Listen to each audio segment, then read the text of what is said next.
বাঙালির আবেগের মাস ফেব্রুয়ারি।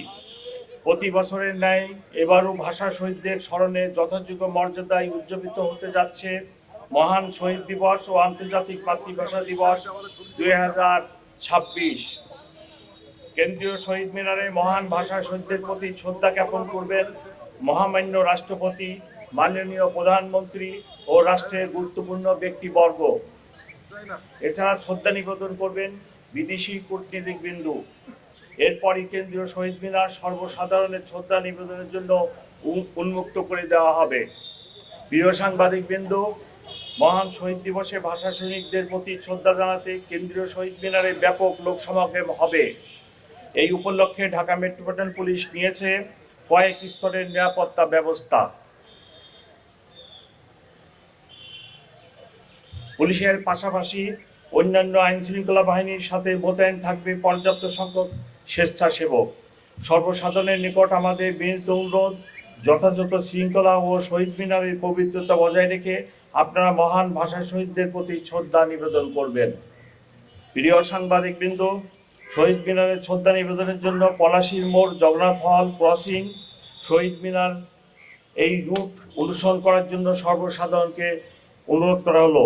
শহীদ মিনারে শ্রদ্ধা নিবেদনের জন্য পলাশীর মোড়, জগন্নাথ হল ক্রসিং, শহীদ মিনার এই রুট অনুসরণের জন্য সর্বসাধারণকে অনুরোধ করা হলো। এর বাইরে অন্য কোনো রাস্তা দিয়ে শহীদ মিনারে প্রবেশ করা যাবে না। শৃঙ্খলা ও নিরাপত্তার স্বার্থে এটি সবাইকে মেনে চলতে হবে। শ্রদ্ধা নিবেদন শেষে শহীদ মিনার থেকে রোমানা ক্রসিং হয়ে দোয়েল চত্বর অথবা চাঙ্কারপুল হয়ে শহীদ মিনার ত্যাগ করা যাবে।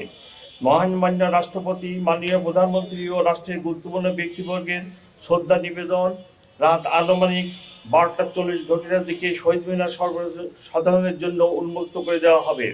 ততক্ষণ সকলকে শৃঙ্খলার সাথে ধৈর্য ধারণ করার জন্য বিনীত অনুরোধ করা হলো। প্রিয় সাংবাদিকবৃন্দ, কয়েকদিন পূর্বেই অনুষ্ঠিত হয়ে গেল ত্রয়োদশ জাতীয় সংসদ নির্বাচন। আপনারা দেখেছেন অত্যন্ত সুন্দর এবং সুশৃঙ্খল পরিবেশে জনগণ ভোট কেন্দ্রে এসে ভোটাধিকার প্রয়োগ করেছেন। কোথাও কোনো নিরাপত্তা সংখ্যা ছিল না। অমর 21-এর অনুষ্ঠানেও কোনো নিরাপত্তা সংখ্যা নেই। তথাপি আমাদের নিয়মিত মোতায়েনের পাশাপাশি সোয়াট, dog squad, bomb disposal team, crime scene unit সার্বক্ষণিক প্রস্তুত থাকবে। এছাড়া গোয়েন্দা নজরদারি সহ সাইবার মনিটরিংও জোরদার করা হবে।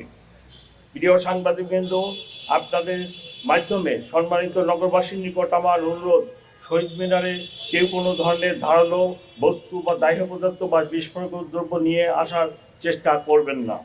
সবাই নির্দিষ্ট রুট অনুসরণ করে শহীদ মিনারে প্রবেশ করবেন এবং নির্দিষ্ট রুট অনুসরণ করে প্রস্থান করবেন। আপনারা শ্রদ্ধা নিবেদন শেষ হলে অন্যকে সুযোগ দিন এবং শৃঙ্খলা বজায় রাখুন। প্রিয় উপস্থিতি, নিরাপত্তা ও শৃঙ্খলার স্বার্থে সন্ধ্যার পর থেকে ঢাকা বিশ্ববিদ্যালয় এলাকায় প্রবেশ পথে কিছু ডাইভারশন চালু থাকবে। ঢাকা বিশ্ববিদ্যালয় এলাকায় বসবাসকারী শিক্ষক, ছাত্র, কর্মকর্তা ও কর্মচারীগণ সেসব ট্রাফিক নির্দেশনা অনুসরণ করে আমাদের সহযোগিতা করবেন। আপনাদের সকলকে আন্তরিক ধন্যবাদ ও কৃতজ্ঞতা।